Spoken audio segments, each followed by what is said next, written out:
All right, welcome back to another O.C.Tanner factory floor video. We're so glad that you've joined us here today, here at O.C.Tanner, where we help people thrive at work. If you can't tell, we're going to talk a little bit about the Shingo Model coming from the Shingo Institute.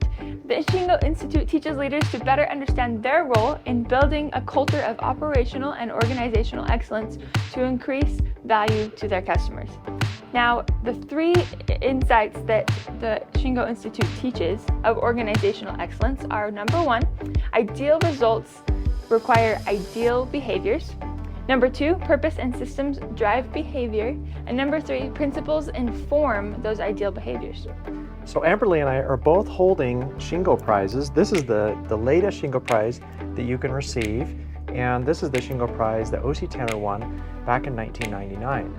Now, if you're interested in earning the Shingo prize, you have to apply, and Shingo examiners will come to your site and they'll evaluate whether you'll be able to receive this really cool award. In the Shingo model, there are principles that are divided into three dimensions: cultural enablers, continuous improvement, and enterprise alignment.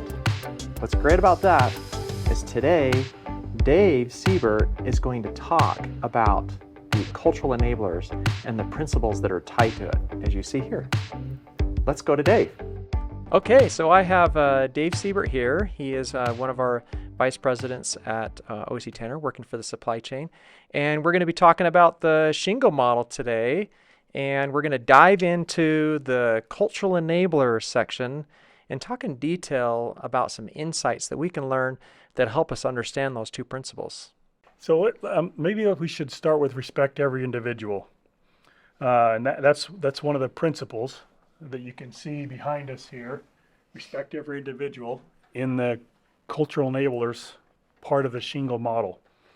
And I think, as I think about how I feel about employees, or how we should feel about employees with regard to respecting every individual, I think of my grandkids and their lives and what's in front of them, and the potential that they have, and abilities that I see in them and I want to develop in them, and what I hope for them. Do you think the same thing about your employees? And I feel like to truly respect every individual and care about them, you do. And as here at O.C.Tanner, as we've tried to implement that principle and think of our employees as family, and how can we help them and help them be happy? The company benefits, everybody benefits. It's just been a wonderful experience to be able to do that. Yeah, I agree. I've really enjoyed the focus that we have on respecting every individual, and saying it over and over again. It reminds us that everyone has a role to play. We're all part of something special, and it doesn't really matter what you make. What matters is the people that you work with and what you're becoming as a person. Let's talk just for a minute about that a little bit more. Maybe as I think about your employees, what are their dreams or aspirations, or where do they want to be in life? And as their coach, as their leader, as their friend, how do you help them get there? How do you help them move forward to accomplish what they're capable of? All of us are diamond in the rough in some respect, and how do we help that individual move forward? And as a leader, you should have that in your mind. You should be appreciative of their strengths and help them develop that so they can truly be happy. Yeah, and I really like that as I think about my role as a leader, and I can see the potential in my team members, but they can't see the potential in themselves every time. But when I see that there's an opportunity and we discuss it and we say, hey, did you know that if you were able to do this and you're really good at this, or they say, I didn't know I was good at that. Am I really good at that? And I say, actually, you're one of the best at that. Yeah. And they say, what? I didn't know that you consider me to be the best at that. I thought that was a weakness. I say, no, that's actually one of your strengths, and you set an example for others to follow. Yeah. Just imagine that conversation and how they feel after that conversation. and what that does to their behavior and to their life, thinking, oh, I got this. My leader, my friend told me I could do this. It gives them juice, it gives them energy and the will to just step out there and try. Yeah, and I really enjoy those conversations. It gives me the opportunity to see over time their growth, and you get to watch them go from where they were when they first came into your life, and maybe they're with you for a couple of years, maybe they go on to something else, but you get to see the change for them professionally. You get to see them grow, and you get to see them learn new things, and you get to be part of that journey. And as a leader, that's a pretty cool experience. And it might be worthwhile to talk about some of the ideal behaviors. In the Shingo model, it lists some ideal behaviors, and we have found those to help us immensely. There's a couple of them that I want to point out and maybe talk about a little bit. One of them is create a development plan with appropriate goals. Foster inquisitiveness, intrinsic motivation, and mentoring. Man, there's a lot in that statement. From our side, one of the behaviors that we strive for, everybody, everywhere works every day to make improvements, to improve what they're doing, to really own what they do and make it better. It's so powerful. And with that, we try and provide all the information to them. That has been so powerful, to provide them information and let them make decisions based on that information. And 90% of the time, it is the same decision. Because I believe that if you had the same information I had, you would make the same decision I made. And so just try and share that information as a leader to help them make the best decision possible. Yeah, I really like that thought as you think about the individual who's on the front line of the action, the front line of the decisions and the production that's happening, or on the front line of what's actually happening. Those are the people that usually know the things that need to change in order to improve that system, that model, that tool, the method.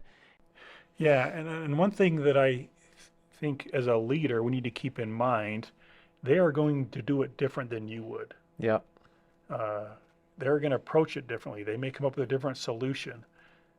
It's important as a leader that is okay and you're okay with that. You can't be the smartest person in the room all the time. And that's allowing them to do that and allowing them to try something, and it may not work.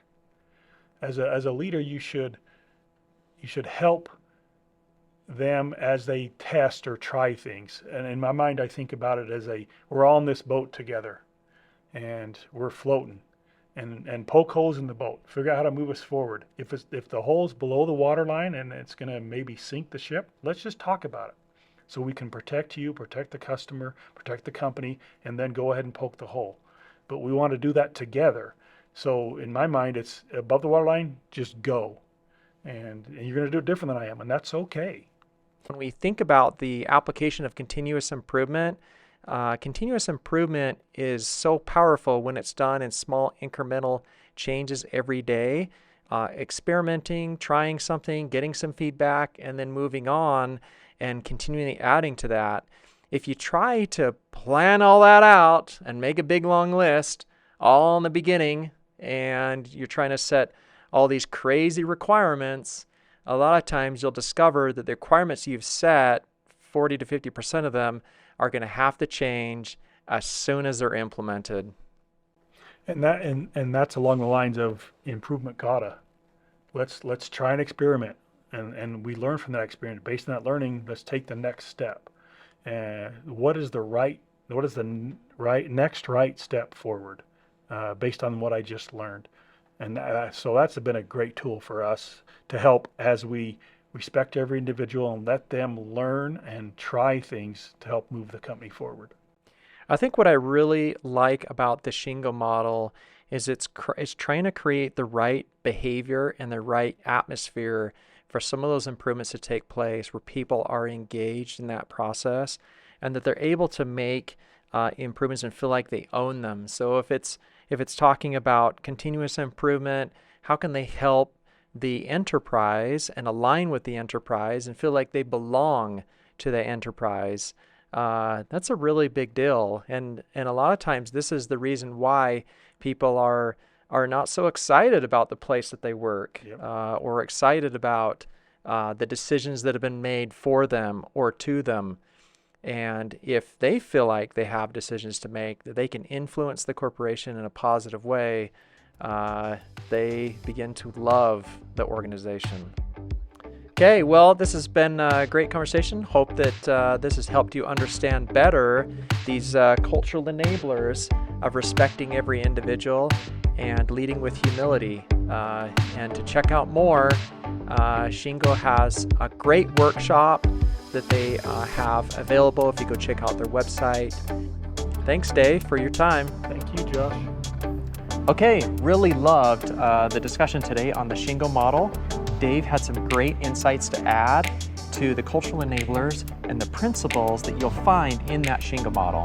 Absolutely. Dave is such a well of knowledge. We're so grateful that he could join us today. If you want to learn more, please go to shingo.org and you can learn all about those principles that are found within the video that we talked about today. And always remember to like this video, go ahead and subscribe to our channel, and we hope to see you back for more lean processes.